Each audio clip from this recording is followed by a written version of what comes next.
Olá, queridos irmãos, amadas irmãs, a paz do Senhor Jesus esteja sempre com todos vocês.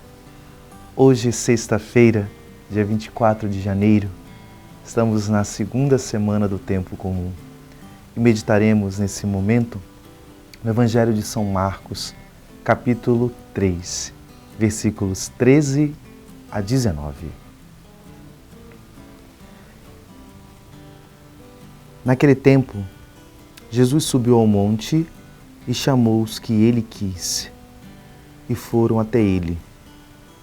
Então designou 12, para que ficassem com ele e para enviá-los a pregar, com autoridade para expulsar os demônios. Designou, pois, os 12, Simão, a quem deu o nome de Pedro, Tiago e João, filhos de Zebedeu, aos quais deu o nome de Boanerges, que quer dizer filhos do trovão, André, Filipe, Bartolomeu, Mateus, Tomé, Tiago, filho de Alfeu, Tadeu, Simão, o cananeu, e Judas Iscariotes, aquele que depois o traiu. Palavra da salvação. Nos evangelhos sinóticos, principalmente, nós temos essa lista, daqueles que Jesus elege, escolhe, os 12.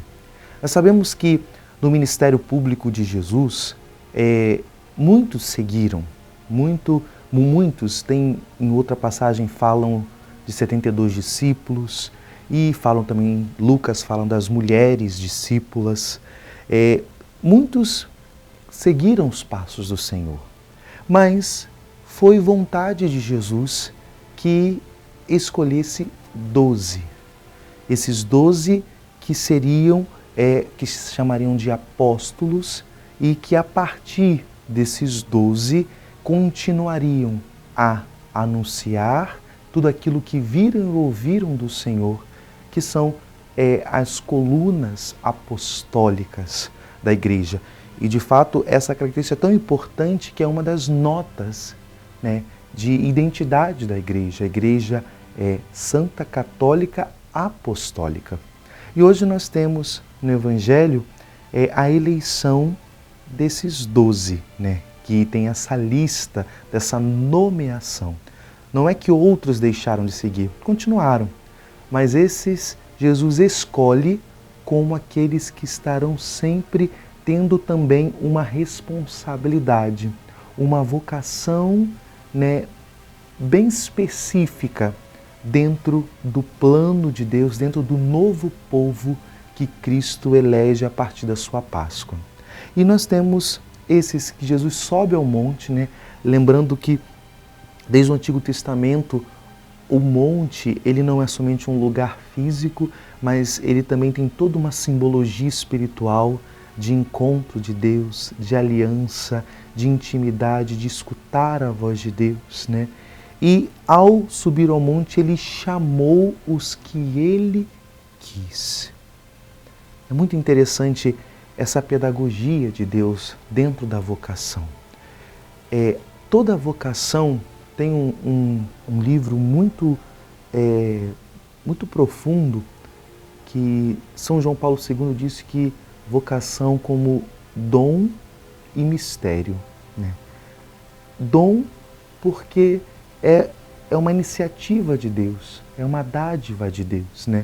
Deus é a iniciativa dele do chamado, é um dom. E mistério porque nós nunca saberemos o motivo do porquê que Deus chama, que Deus elege. Porque esse chamado ele não é por razões daquele que é chamado. Com toda certeza, na época de Jesus, talvez, com toda certeza, havia 12 homens talvez mais letrados, mais capazes, com outros dons, com mais capacidade. Mas Jesus, ele quis esses. É o querer de Deus. E esse querer de Deus sempre tem uma realidade mistagógica, tem uma realidade de mistério. Mistério não porque tem algo escondido, mas é algo que nós não compreendemos, que é manifestação de Deus. E assim também serve para nós meditarmos sobre a nossa vida, porque todo batizado é um vocacionado. Não existe ninguém na igreja sem uma vocação, sem um chamado de Deus. A fé cristã é uma fé dentro de um chamamento, a vivência dessa fé.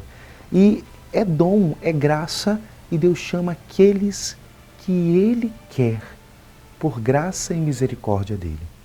E aqui diz que para que Deus chama? Às vezes nós rapidamente pegamos essa palavra, falar para anunciar, para pregar, para servir, para trabalhar do Senhor, é também.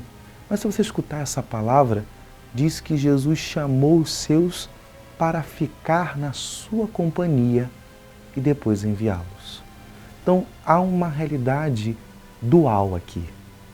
Não é, Jesus não chama somente para fazer algo por Ele, mas para primeiro estar com Ele e estando com Ele, anunciar. Anunciar porque estive com Ele. E estando com Ele eu tenho matéria para anunciar. Por isso que o Celan, em Aparecida, em 2007, ele falava de discípulos missionários, porque são realidades complementares. Né? Todo discípulo precisa de ser discípulo para levar a bom termo a missão. E a missão confirma o discipulado. Por isso, queridos irmãos, amadas irmãs, seja qual o chamado que nós somos, vocacionados pelo Senhor, recebemos de dom de Deus, seja a vida matrimonial, a vida sacerdotal, a vida celibatária, dentro de um carisma de uma nova comunidade, dentro de uma pastoral, de uma paróquia, enfim, dentro da vida religiosa, mas todo chamado tem essa característica de estar na companhia do Senhor e anunciá-lo, e anunciando, confirmando esse discipulado. Que o Senhor nos dê essa graça e nesse dia renove a nossa vocação e que possamos sempre mais viver o nosso chamado para a honra e glória de Deus. Deus te abençoe. Em nome do Pai, e do Filho, e do Espírito Santo. Amém.